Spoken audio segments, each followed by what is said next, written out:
Saudara, sejumlah peristiwa penting terjadi sepanjang tahun 2015 dan dalam segmen dialog kali ini kami akan bahas catatan akhir tahun seputar peristiwa tentang ekonomi, politik, dan hukum. Baik, dan di studio kita juga sudah hadir Ketua Umum Gerakan Membangun Tanah Air atau GEMTA, yaitu Bapak Indra Hasan. Selamat pagi, Bapak. Ya, selamat pagi. Ya, terima kasih sudah.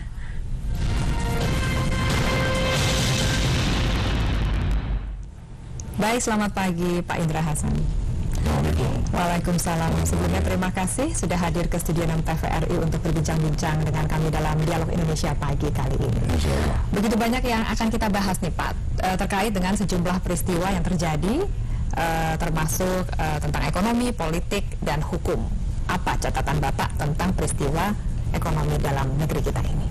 Ya, kalau dilihat ekonomi, kalau saya mengamati sejak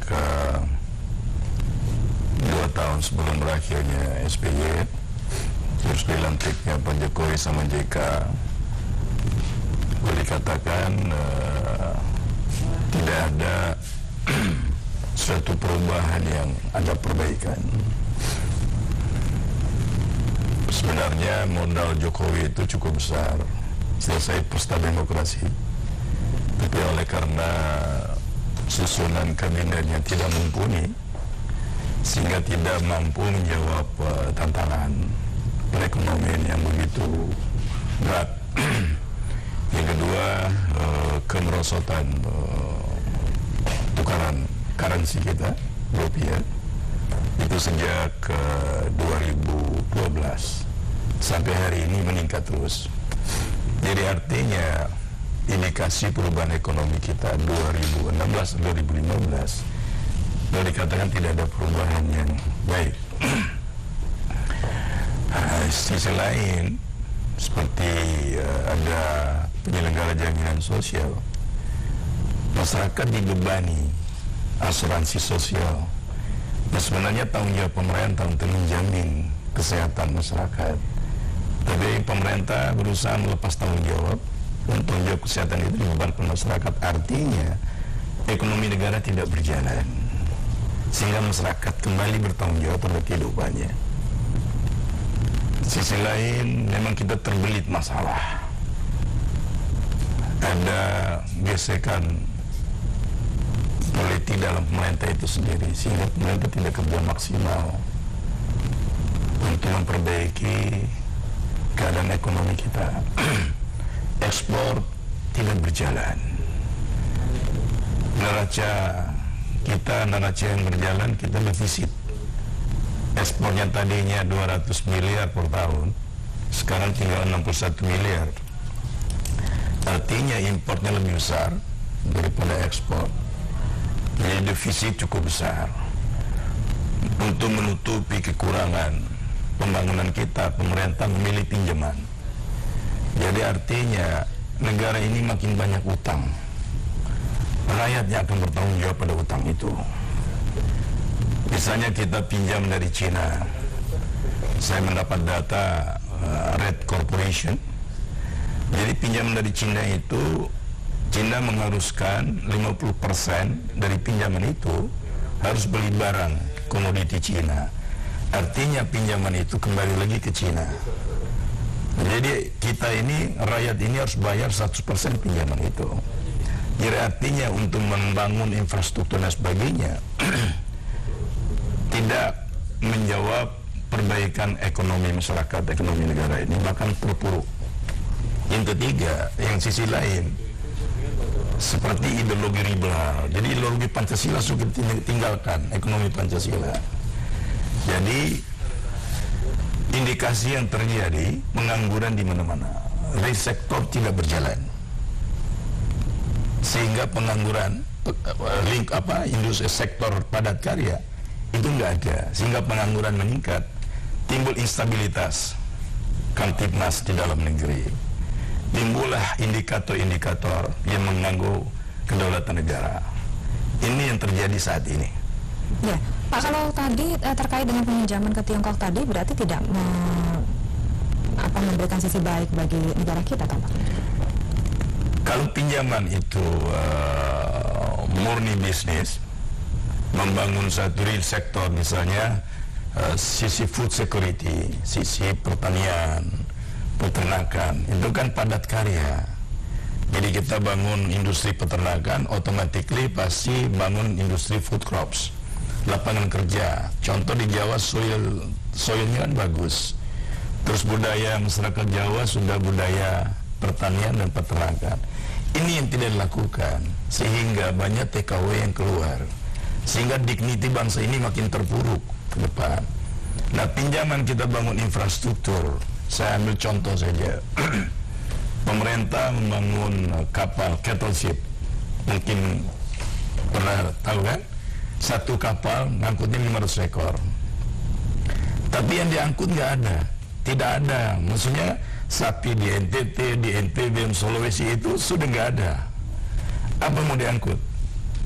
Ya, artinya infrastruktur yang dibangun oleh pemerintah satu kapal tadi hanya boleh dikatakan semacam brand image untuk pemerintah, tapi indikator membangun real sektornya nggak berjalan. Infrastruktur namanya tol laut itu hanya brand image bahwa pemerintah melakukan suatu tol laut, tapi hasil akhirnya pemerintah akan terpuruk, kan feedbacknya pasti negatif di mata masyarakat karena real sektornya tidak berjalan. Oke, kalau kita berbicara masalah ekonomi, Pak, tentunya kita langsung terbayangkan bahwa terkait dengan pelemahan rupiah yang sangat anjlok terhadap dolar Amerika. Apakah hal ini juga salah satu yang paling mempengaruhi sendi perekonomian negara kita? Ya, karena komponen industri itu sebagian besar kita import. Terus sisi lain banyak bahan baku industri, misalnya saya kasih real sektornya industri sosis, home industrinya meatball, bakso, itu bahan bakunya kan dari daging. Artinya kita harus dalam dolar, terus kita utang dalam dolar, kita juga harus bayar pakai dolar. Sedangkan ekonomi Amerika lagi positif, lagi bagus, sehingga bank sentralnya mau menaikkan suku bunga. Ekonomi Asia terpuruk, yuan devaluasi. Sedangkan Indonesia ini sebagian besar integrasi ekonominya dengan Tiongkok. Nah, sehingga indikatornya dolar itu sangat mempengaruhi dinamika ekonomi dalam negeri Indonesia. Jadi sehingga industri real sektor ini tidak berjalan sebagaimana apa yang kita harapkan. Jadi kalau Mbak tanya sangat pengaruh, sangat mempengaruhi dengan currency kita yang terperosok, dolar makin menguat, terus ekonomi Asia Tiongkok terpuruk, yang tadi merupakan partnership kita, ini yang mempengaruhi ekonomi kita. Baik, dengan adanya pelemahan tersedih terhadap rupiah dan juga dolar itu ya Pak, ya bagaimana dampak terhadap masyarakat kita sendiri? Masyarakat kita sendiri karena real sektornya tidak terbangun, pengangguran makin meningkat, gejolak sosial, kecemburuan sosial, gejolak sosial seperti terjadi kekerasan antara suami dan istri, itu bukan karena kesalahpahaman, itu karena terjepitnya kehidupan ekonomi dalam kehidupan bermasyarakat. Anak dan orang tua ribut.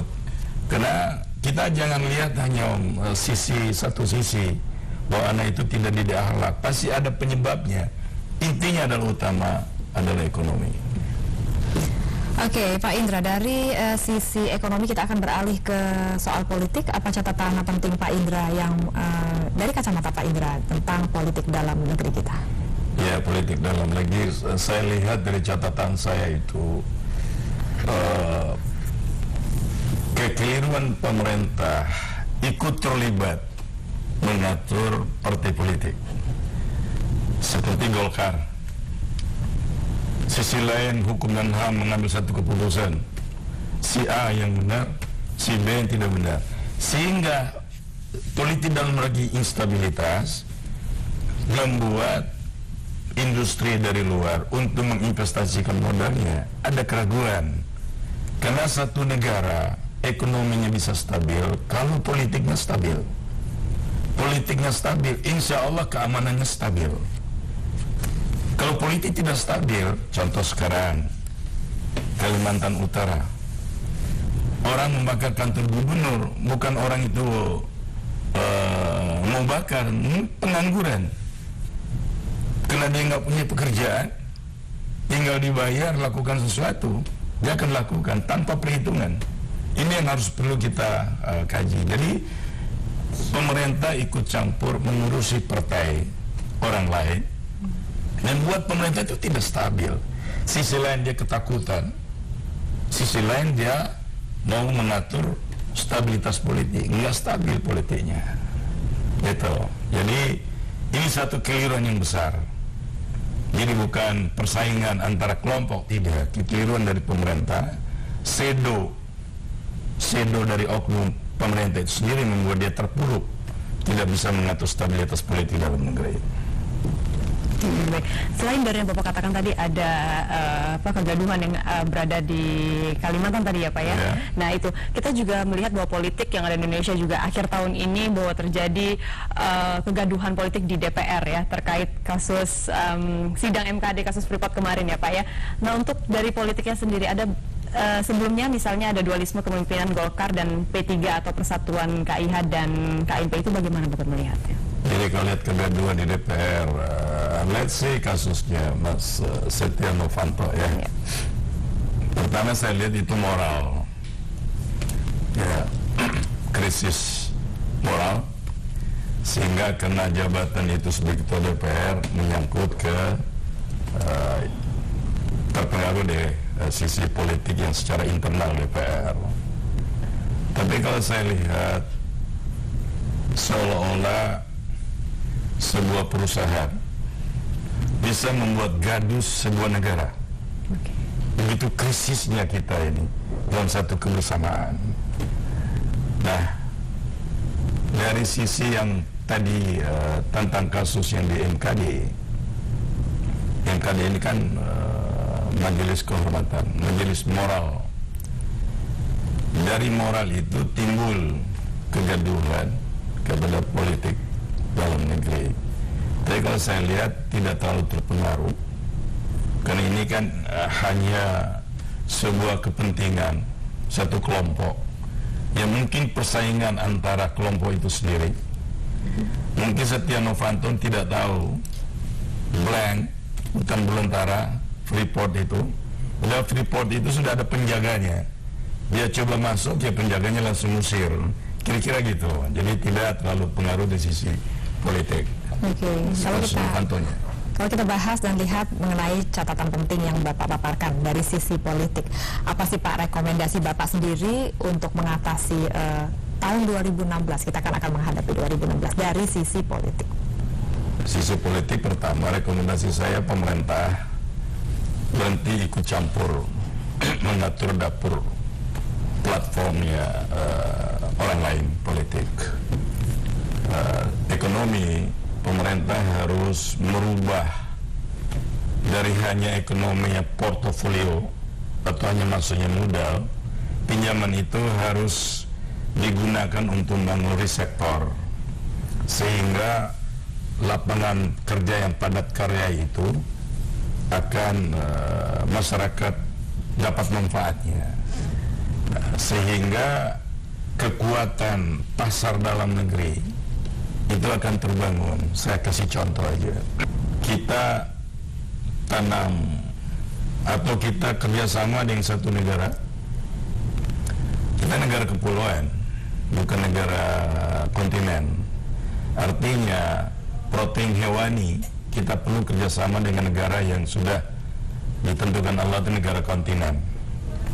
Jadi contoh dengan Australia atau Brazil, kita perlu swasembada daging. Kita kerjasama impor sewa hewannya, kita feedlotkan dalam negeri. Feedlot itu Mbak tahu itu penemu kan. Nah untuk penemu kan hewan itu perlu makan. Artinya terbangun namanya feedstock, proses and feed mill. Kita bangun industri pakan ternak. Industri pakan ternak di Australia, pakan ternak harganya mahal karena labor cost-nya tinggi, transportasinya juga tinggi, energi juga mahal. Jadi kita bisa bangun feedstock dalam negeri, digunakan untuk menemukan sapi tadi. Sapi itu di slaughter, proses meatnya, over produksi, kita bisa ekspor. Nah, ini yang bisa kita lakukan dalam untuk jangka pendek. Ini yang saya kasih tahu Pak Jokowi, untuk Pak Jokowi ke rumah saya kasih tahu, ini jangka pendek. Jangka menengahnya, kita bangun secara bersama-sama, integrated, dengan negara yang sudah punya kemajuan di food security, supaya Indonesia ini bukan hanya negara konsumen, menjadi negara produsen, sehingga kita bisa ekspor food kita ke negara lain, misalnya negara Timur Tengah yang lagi perang, atau negara ASEAN sekarang nanti membuka ekonomi ASEAN. Jadi Indonesia ini sebenarnya kita mampu, Mbak, bukan nggak mampu, hanya kemauan menggunakan kemampuan ini yang belum. Baik, tapi berbicara mengenai bahwa Indonesia harusnya menjadi ekspor gitu, apa memang Indonesia sudah mampu seperti itu Pak untuk menjadi ekspor seperti itu? Kita mampu, karena ideologi kita Pancasila, kita ada Allah. Sila pertama itu Allah. Jadi pasti mampu manusia yang berkeyakinan kepada Allah. Semua Allah yang ngatur, semua Allah yang berikan pada kita. Kita harus kembali ke sana. Jadi jangan kita mengatur. Jadi hidup ini harus pandai merasa. Jangan terus kita merasa pandai. Kalau kita merasa pandai, kita jadi bodoh. Karena yang maha pandai itu ada Allah Subhanahu Wa Taala. Jadi kita harus kembali ideologi kita, ideologi Pancasila. Kita tidak boleh pengaruh dengan ideologi komunis atau ideologi liberal. Lihat the best ideologi, itu ideologi Pancasila. Sila pertamanya, ini saudara-saudara kita yang umat Kristiani, ucapkan selamat Merry Christmas, Happy New Year. Itulah sila pertama yang sudah laksanakan umat Kristiani saat ini. Baik, Pak Indra, ada beberapa catatan juga di bidang penegakan hukum. Salah satunya adalah operasi tangkap tangan yang dilakukan oleh KPK terhadap pelaku tindak pidana korupsi. Bagaimana pandangan Bapak? Jadi kalau pandangan saya terhadap KPK gini, negara ini kan sudah punya institusi yang konstitusi. Jadi yudikatif yang konstitusional sejak Indonesia ini didirikan, yaitu kepolisian, kejaksaan, dan kehakiman. Itu namanya konstitusional. Kalau KPK itu kan ad hoc, sama dengan bencana. Jadi satu tim dikirimkan untuk menanggulangi bencana itu hanya tingkat emergensi. Jadi kalau kita ini terus ribut tentang KPK, konstitusi hukumnya nggak berjalan dengan baik. KPK itu ad hoc. Jadi kalau orang mengisukan ini pelemahan KPK, kita harus perbaiki negara ini. Kita harus kembali ke institusi yang konstitusional. Jadi kembali itu bukan pelemahan KPK. Jadi kalau tertangkap tangan sebagainya itu kan emergensi. Sama dengan bencana alam, asap, berangkatlah pasukan tentara. Itu emergensi. Karena pasukan tentara itu bukan menghilangkan asap, dia menjaga kedaulatan negara. Tapi tidak bisa ditempatkan terus untuk menjaga asap di situ. Sama dengan KPK. Jadi saya punya pemahaman bahwa kita perlu satu institusi yang ad hoc, tapi ada dalam jangka yang terbatas. Supaya apa? Ada perbaikan jati diri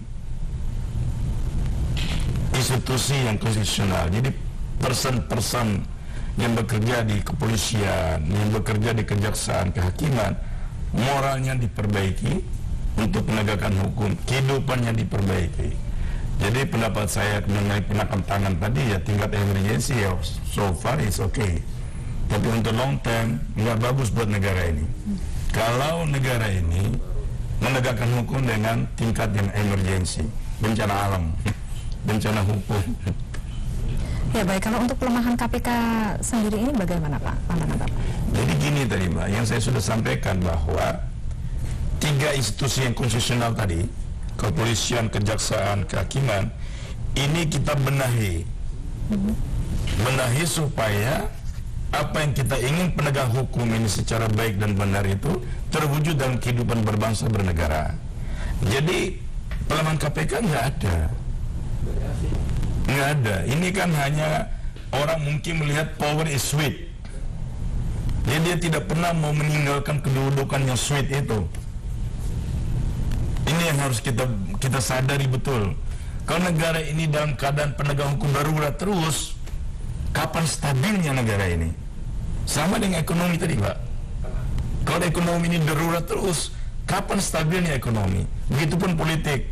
Kalau pemerintah ikut campur terus seperti yang lain, kapan stabilnya politik itu? Sama dengan hukum. Kalau institusi KPK ini terus diberi sebenarnya semacam satu kekuatan yang tidak tertandingi, kapan tiga institusi yang konstitusional ini akan menjadi kuat? Sehingga apa, orang-orang yang bekerja dalam penegak hukum yang konstitusi, dia punya self confidence, kan dia diberi dignity. Kalau sekarang ini kan sedikit-sedikit KPK super body. How come? Tidak ada yang emergency yang super body, Mbak. Baik, Pak Indra, kita telah berbincang-bincang mengenai sejumlah catatan terkait ekonomi, politik, dan hukum. Apa harapan Pak Indra untuk tiga bidang tadi, ekonomi, politik, hukum untuk tahun depan? Harapan saya itu, ekonomi tadi saya sudah sampaikan, kita harus benahi risk sektor, harus bangun risk sektor, padat karya itu, sektor food security-nya. Yang kedua, kita benahi manajemen energi di dalam. Yang ketiga, secara politik kita sama-sama menghargai keberadaan partai politik masing-masing. Yang ketiga, menyangkut menegakkan hukum, kita perkuat institusi yang konstitusional. KPK is okay for the time being, tapi itu nggak bisa long term. Bahaya negara ini. Kira-kira gitu, Mbak. Baik, terima kasih atas perbincangannya Pak Indra. Kita sama-sama berharap bahwa di tahun 2016 nanti segalanya akan lebih baik, terutama di bidang ekonomi, politik, dan hukum. Sekali lagi terima kasih dan selamat pagi, Pak. Terima kasih. Assalamualaikum. Waalaikumsalam. Dan saudara, demikian tadi perbincangan kami dengan Ketua Umum Gerakan Membangun Tanah Air atau GEMTA, Bapak Indra Hasan, dalam Dialog Indonesia Pagi.